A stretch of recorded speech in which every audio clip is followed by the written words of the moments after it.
Hello, मी प्राध्यापक P डोळस, राज्यशास्त्र विभाग प्रमुख, महात्मा फुले महाविद्यालय वरून. आपण आपल्या BA भाग 2च्या तिसऱ्या सेमिस्टरमधील महत्त्वपूर्ण भागांचं विश्लेषण या ठिकाणी पाहत आहोत. आपण या ठिकाणी इंग्लंडची राजकीय व्यवस्था, इंग्लंडचे शासन या महत्त्वपूर्ण घटकांचा आपण अभ्यास या ठिकाणी करत आहोत. आणि हा अभ्यास करत असताना आपण गेल्या मागच्या 2-3 तासामध्ये सर्वसाधारणपणे इंग्लंडची राज्यघटना, इंग्लंडच्या राज्यघटनेची सर्वसाधारणपणे कोणकोणती वैशिष्ट्य आहे या महत्त्वाच्या घटकांचा आपण अध्ययन आणि अध्यापन केलं. आणि वैशिष्ट्य कोणकोणती आहे त्याचाही आपण अभ्यास केला.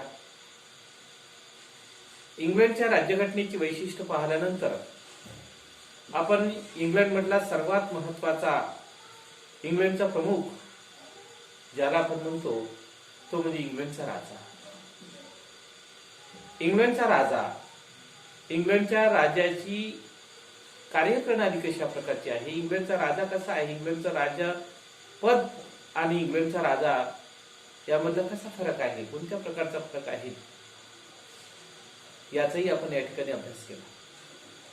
आणि इंग्लंडचा राजा, राजपद हे दोन्ही एकमेकांपासून कशा कशा प्रकारच्या वेगवेगळ्या स्वरूपाचे आहेत या सर्व महत्त्वपूर्ण अशा स्वरूपाच्या घटकांचं आपण अध्ययन या ठिकाणी केलं.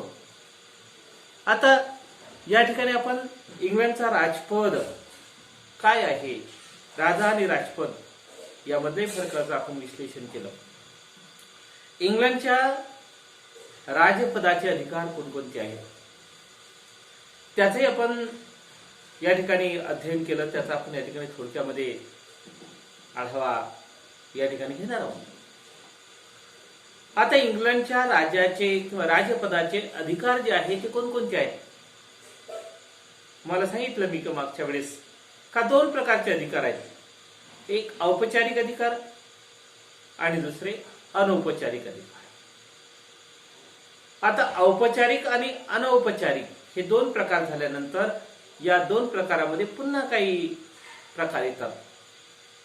आता औपचारिक अधिकार, औपचारिक कोणकोणत्या प्रकारचे आहे, कोणत्या पद्धतीनुसार आहे, त्या अधिकारांचा सर्वसाधारणपणे कशामध्ये या ठिकाणी आपल्याला त्याची कार्यप्रणाली जाणवते आणि अनौपचारिक मध्ये कशा प्रकारची जाणवते या महत्त्वपूर्ण अशा स्वरूपाच्या घटकांचा.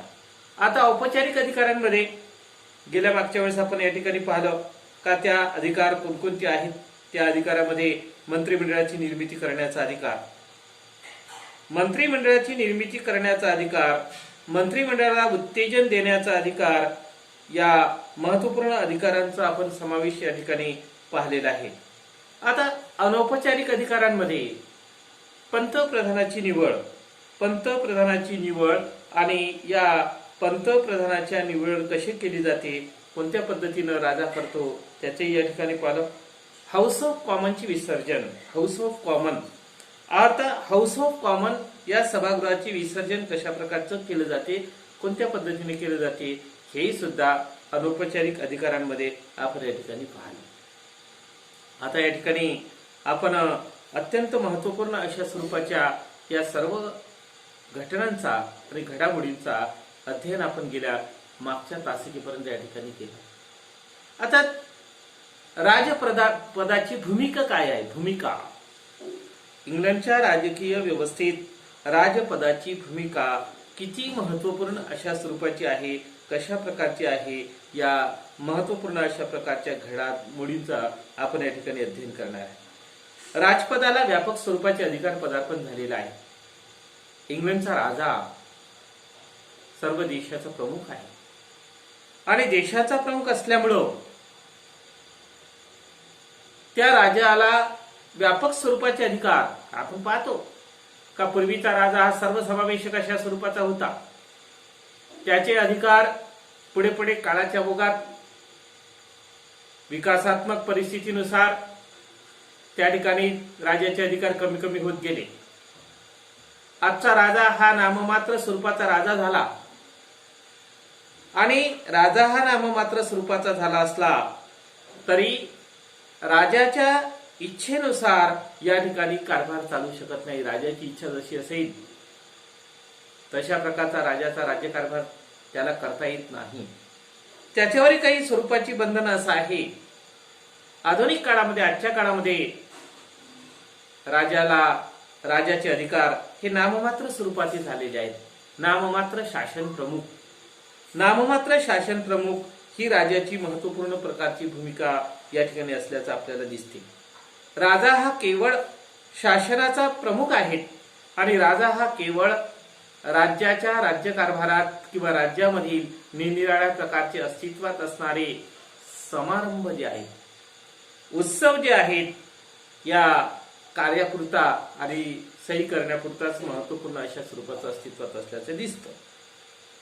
म्हणजेच राजा हा प्रत्यक्ष रीतीनं कोणत्याही प्रकारचा प्रशासनाच्या कार्यात सहभागी होत असल्याचं आपल्याला दिसत नाही. कोणत्याही प्रकारचा प्रत्यक्ष रीतीने सहभागी होत असल्याचं या ठिकाणी आपल्याला दिसत नाही. तर राजा हा सर्वसाधारणपणे नाममात्र स्वरूपाचा अस्तित्वात दिसते.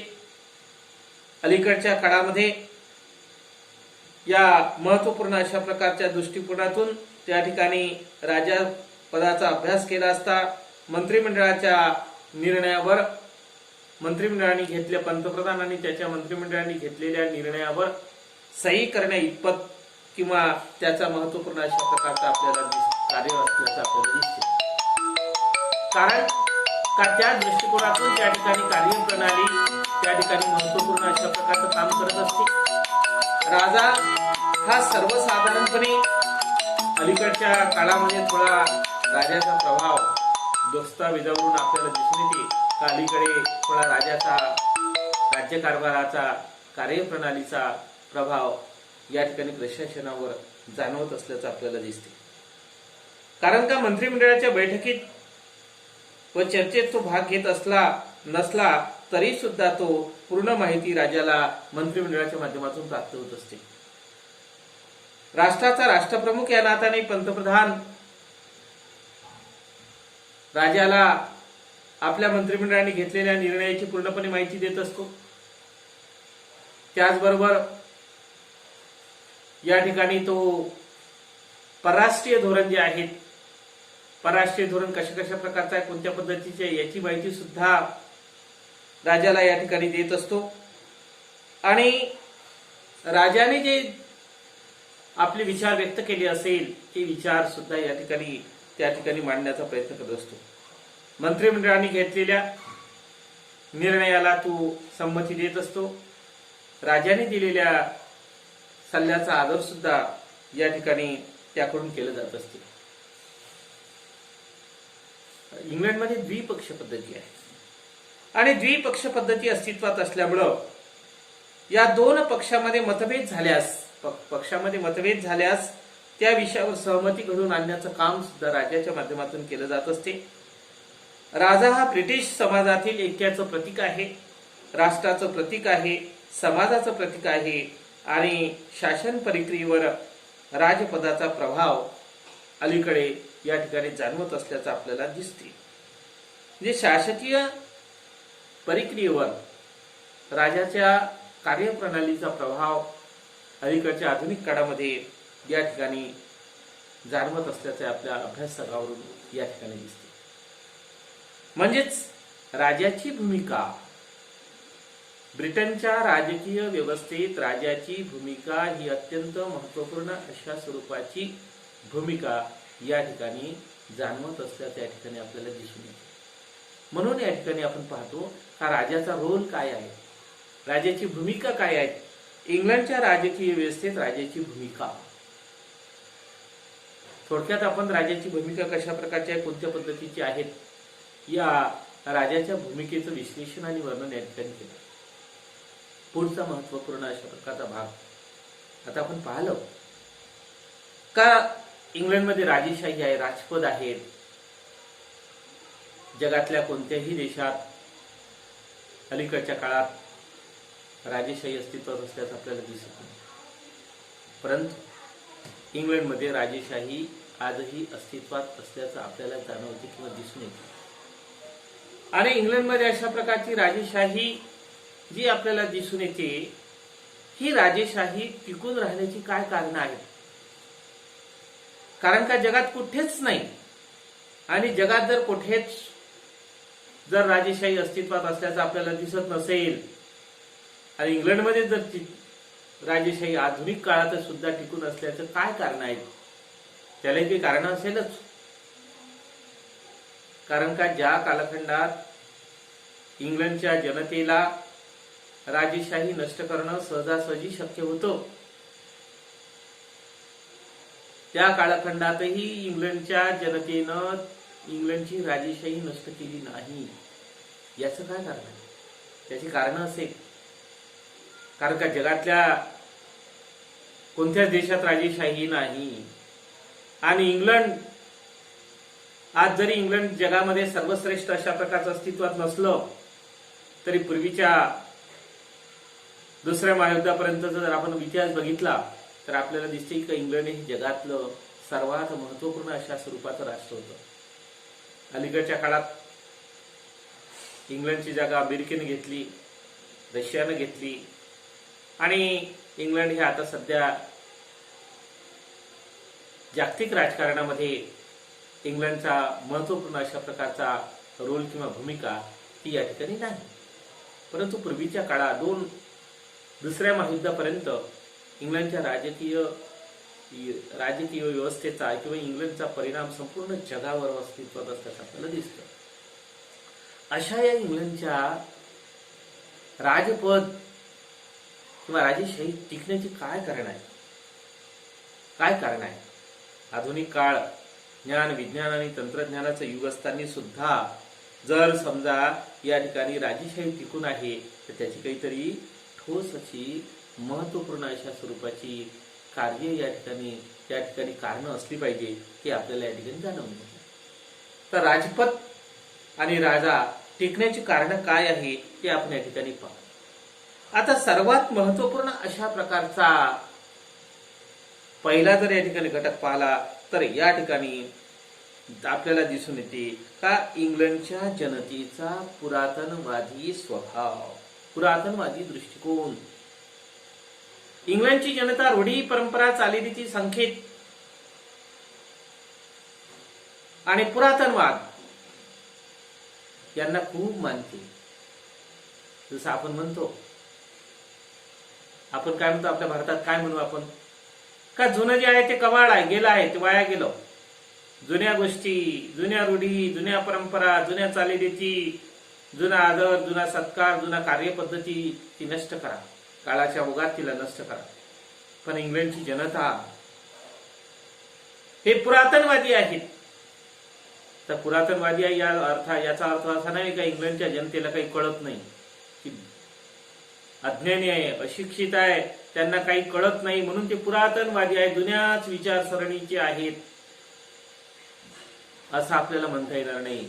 जरी ते जुन्या विचारसरणीची असली तरी या ठिकाणी पहा का त्यांनी जर असं एकदमच त्यांचे ओल्ड विचार असते, जुने विचार असते, खूपच वाईट विचार असते, तर त्यानं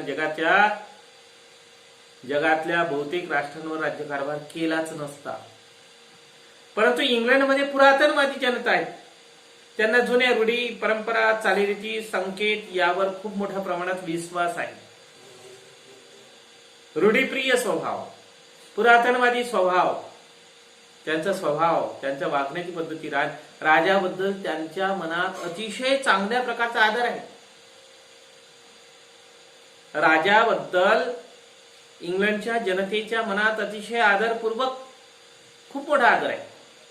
इंग्लंडचा राजा, ते म्हणतात की इंग्लंडचा राजा हा राजवाड्यात राज्य करत आहे, म्हणून इंग्लंडची जनता ही इकडे आरामात झोपत आहे, आरामात या ठिकाणी आपलं जीवन जगत आहे. आणि तशा पद्धतीचा या ठिकाणी म्हटलं पुरातनवादी दृष्टिकोनातून आहे. त्या ठिकाणी त्या जनतेला जुन्या काळात अस्तित्व, इंग्लंडचा राजा हुकुमशाही स्वरूपाचा नव्हता. इंग्लंडच्या राजानं इंग्लंडच्या जनतेवर अन्याय केले नाही, इंग्लंडच्या जनतेवर अत्याचार केले नाही, इंग्लंडच्या जनतेच्या मतानुसार त्यांनी कार्य केलं. जर इंग्लंडचा राजा हुकमी असतात, जुलमी असतात, जनतेच्या हिताच्या विरोधी काम करणार असतात, तर इंग्लंडच्या त्या ठिकाणी इंग्लंडचा राज्यकारभार केव्हाचाच उलथून पाडला असता.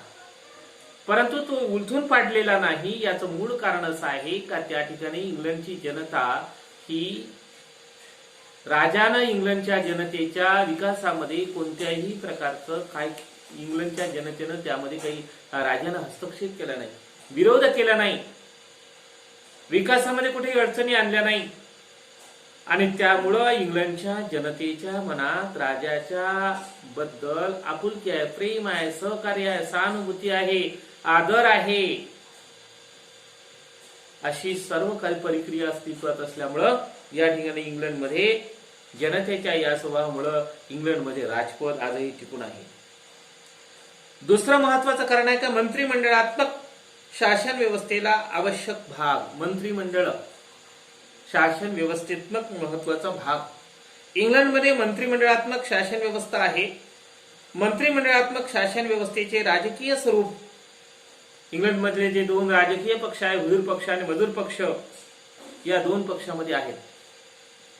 आडीपाडीनं मंत्रिमंडळ म्हणजे राजकीय पक्ष तो सरकार या ठिकाणी येत असते. पंतप्रधान आणि मंत्रिमंडळाच्या हातामध्ये संपूर्ण शासनाची सत्ता प्रस्थापित झालेली आहे. म्हणून आपण या ठिकाणी मागं पाहिलं का इंग्लंडचा राजा कधीही चूक करू शकत नाही. इंग्लंडचा राजा कधीही चूक करू शकत नाही. याचं काय आहे, याचं मूळ कारण काय, याचं मूळ उत्तर काय आहे? इंग्लंडचा राजा कधीही चूक करू शकत नाही. याचं कारणच ते आहे का इंग्लंडचा प्रत्यक्ष रीतीनं राज्यकारभार पाहण्याचं जबाबदारी ही मंत्रिमंडळाच्या हातात आहे. पंतप्रधान त्याच्या मंत्रिमंडळाच्या हातात आहे. मंत्रिमंडळाने कोणताही निर्णय घेतला तर मंत्रिमंडळाने घेतलेल्या प्रत्येक निर्णयावर इंग्लंडचा राजा सही करतो. समजा इंग्लंडच्या मंत्रिमंडळानं, पार्लमेंटनं या ठिकाणी इंग्लंडचा राजा मूर्ख आहे असा जर एक प्रस्ताव मांडला आणि पार्लमेंटनं आणि मंत्रिमंडळानं त्या प्रस्तावाला मंजुरी दिली, तर इंग्लंडच्या राजाकडे ते गेलं विधेयक, तर त्यावर राजा मुकाट्यानं सही करतो. का करतो? तू म्हणाल का राजानंच राजाला मूर्ख म्हटल्यावर राजानं सही केली. कारण का या विधानाशी त्याचा जोड आहे, संबंध आहेत. कारण का इंग्लंडच्या मंत्रिमंडळ आणि इंग्लंडची पार्लमेंट ही मूर्ख असेल म्हणूनच तिनं तसा ठराव केला आणि ते मूर्ख झाले म्हणून त्यांनी तसा ठराव केला, म्हणून त्या राजाकडे पाठवला, म्हणून राजाने त्याच्यावर सही केली. म्हणजे राजाला मूर्ख म्हणणारी जी मंडळी आहे ते पार्लमेंट आणि मंत्रिमंडळाचे आहे. याचा अर्थ ते मूर्ख झाले म्हणून त्यांनी तशा प्रकारचा ठराव केला असं म्हटलं जातं. आता अशा प्रकारची कार्य म्हणून म्हटलं ते इंग्लंडचा राजा कोणतीही चूक करू शकत नाही असं या ठिकाणी म्हटलं जाते. आणि तिसरं महत्वाचं कारण सांगितलं जाते का राजपदाला कोणत्याही प्रकारचा पर्याय नाही. राजपदाला कोणत्याही प्रकारचे पर्याय नाही. कारण का इंग्लंडमध्ये जर राजा, आता आपल्या भारतासारखा जर समजा राष्ट्रपती किंवा तिथला राजा हा निवडणुकीच्या माध्यमातून गेला असता, तर या ठिकाणी काय होतं, इंग्लंडचा राजा हा जर निवडणुकीच्या माध्यमातून निवडून गेला असता तर त्या ठिकाणी तो पक्षीय राजकारणापासून दूर राहू शकत नव्हता. आज इंग्लंडचा राजा पक्षीय राजकारणापासून दूर आहे. मजूर पक्ष आणि हुजूर पक्ष दोन्ही पक्ष जे आहेत त्याला सारखे आहे. तो कोणत्याच पक्षाचा नाही. आणि आपल्याकडे काय होते का जर समजा ज्या पक्षाचा राष्ट्रपती असेल तो त्या पक्षीय धोरणाला अनुसरून कार्य करतो. कारण का तो त्या पक्षाशी निगडीत असतो, त्या पक्षाच्या ध्येय धोरणाशी निगडीत असतो आणि पक्षाच्या ध्येय धोरणाला मान्यता देण्याचं त्याचं महत्वपूर्ण काम चालते. विशेष त्याच्यामध्ये काय होते, निवडणुकीमध्ये पैसा खर्च होतो आणि निवडणुकीत पैसा अतिशय खर्च होत असल्यामुळं, तो पैसा जास्त खर्च होत असल्यामुळे तोही परिणाम पडतो. आणि निवडणुकीतून निवडून आलेला व्यक्ती पक्षीय राजकारणापासून वेगळा राहू शकत नाही. कारण का त्या पक्षानं त्याला राष्ट्रपती केलेलं असते. आणि इंग्लंडमध्ये असं होत नाही. म्हणून इंग्लंडचा राजा हा पक्षीय राजकारणापासून पूर्णपणे दूर असतो आणि म्हणूनच इंग्लंडच्या राजाला कोणत्याही प्रकारचं राजपद यांनी नष्ट केलं असल्याचं आपल्याला दिसत नाही. त्यानंतर या ठिकाणी चौथा महत्वाचा घटक आहे राजपदाचे राष्ट्रीय स्तरावरील फायदे. राष्ट्रीय स्तरावर अशा प्रकारचा फायदा आहे का त्या ठिकाणी त्यांचा विचार करणे आवश्यक आहे. म्हणजेच या राजा हा कॉमन सभागृहातील बहुमतवाल्या पक्षाचा नेत्याला मंत्रिमंडळ गठीत करण्यासाठी सांगतो आणि कॉमन सभागृहामध्ये ज्याला बहुमत प्राप्त झालं म्हणजे त्याचे हितसंबंध कोणत्याही पक्षाशी नसते. कॉमन सभागृहामध्ये कोणताही राजकीय पक्ष असो त्या राजकीय पक्षाला बहुमत मिळालं असेल तर त्याला तो या ठिकाणी मंत्रिमंडळ स्थापन करण्यासाठी निमंत्रित करतो. मंत्रिमंडळाचा तो मित्र आहे, मंत्रिमंडळाचा तो मार्गदर्शक आहे आणि मित्र मंत्रिमंडळाचा मार्गदर्शक असल्यामुळे तो त्या ठिकाणी नेहमी त्या ठिकाणी कार्य करतो. वाद जर निर्माण झाले तर विवाद सोडविण्याचा प्रयत्न सुद्धा तो या ठिकाणी करतो आणि त्या दृष्टिकोनातून तशा प्रकारचे कार्य या इंग्लंडच्या राजकीय व्यवस्थेत त्या ठिकाणी करण्याचं काम करतो. त्यानंतर या ठिकाणी पाचवं महत्वाचं आंतरराष्ट्रीय क्षेत्रातील स्तरावर त्याचे काय काय फायदे आहेत. आंतरराष्ट्रीय स्तर, आंतरराष्ट्रीय राजकारणात राजपदाचं काय महत्व आहे. इंग्लंडचा राजा हा राष्ट्रकुल संघटनेचा प्रमुख असतो. दुसऱ्या शब्दात सांगायचे झाले तर राष्ट्रकुल राष्ट्रीय परिषद संघटनेच्या ऐक्याचं तो प्रतीक आहे. म्हणजेच इंग्लंडचा राजा राजपद हे अन्य देशाच्या सदिच्छा भेट जेव्हा देतो त्याला महत्वपूर्ण अशा प्रकारचं काम केलं जाते. राष्ट्रीय आणि आंतरराष्ट्रीय क्षेत्रामध्ये त्याचं महत्वपूर्ण असं योगदान अशा प्रकारचं आहे. त्याला या ठिकाणी आंतरराष्ट्रीय क्षेत्रात त्याला महत्वपूर्ण अशा प्रकारची भूमिका पार पाडण्याचं काम केलं जाते आणि इंग्लंडचा राजा हा पक्षीय राजकारणापासून पूर्णपणे अलिप्त असतो. अशा अनेक महत्वपूर्ण अशा प्रकारच्या घटकांच्या माध्यमातून इंग्लंडचा राजा हा महत्वपूर्ण अशा प्रकारचा असतो. या सर्व अनेक कारणामुळं इंग्लंडमध्ये राजपद आजही टिकून असल्याचं आपल्याला दिसून येते आणि इंग्लंडची राजकीय व्यवस्था, इंग्लंडच्या राजाचं राजपद का टिकून आहे, कोणकोणती कारण आहे, कोणत्या दृष्टिकोनात आहे, कशा प्रकारची आहेत, या सर्व अत्यंत महत्वपूर्ण अशा स्वरूपाच्या घटकाचं विश्लेषण आणि वर्णन या ठिकाणी आपण बघितलं. आज आपण या ठिकाणी राजा राजपद, मागच्या वेळेस बघितलं राजा आणि राजपद यामधला फरक काय आहे ते आपण बघितलं. राजपदाचे अधिकार काय आहे ते आपण या ठिकाणी बघितलं. राजपद टिकून राहण्याची काय कारण आहे, कोणत्या कारणामुळे राजपद आजही टिकून आहेत. जगातल्या कोणत्याही देशात राजपद नाही पण आज इंग्लंडमध्ये राजेशाही आहे, राजपद आहेत. ते का टिकून आहेत त्याचेही महत्वपूर्ण कारण आपण बघितलं. या सर्व महत्वपूर्ण अशा स्वरूपाच्या कार्याचा आपण या ठिकाणी आढावा घेतला आणि पुढील तासिकेमध्ये या ठिकाणी महत्वपूर्ण अशा प्रकारचा कार्यप्रणालीचा आपण या ठिकाणी अभ्यास या ठिकाणी केला. पुढच्या वेळेस या ठिकाणी आपण इंग्लंडचा पंतप्रधानाची निवड, पंतप्रधानाचे अधिकार व कार्य आणि मंत्रिमंडळाची रचना, अधिकार आणि कार्य या अत्यंत महत्वपूर्ण अशा स्वरूपाच्या घटकाचं विश्लेषण करू. येण्या पुढच्या तासिकेत पंतप्रधानाची निवड, पंतप्रधानाची भूमिका, पंतप्रधानाचे अधिकार आणि कार्य कोणते आहे या अत्यंत महत्वपूर्ण अशा स्वरूपाच्या घटकांचं विश्लेषण आणि वर्णन आपण येणाऱ्या पुढील तासिकेमध्ये या ठिकाणी बघू.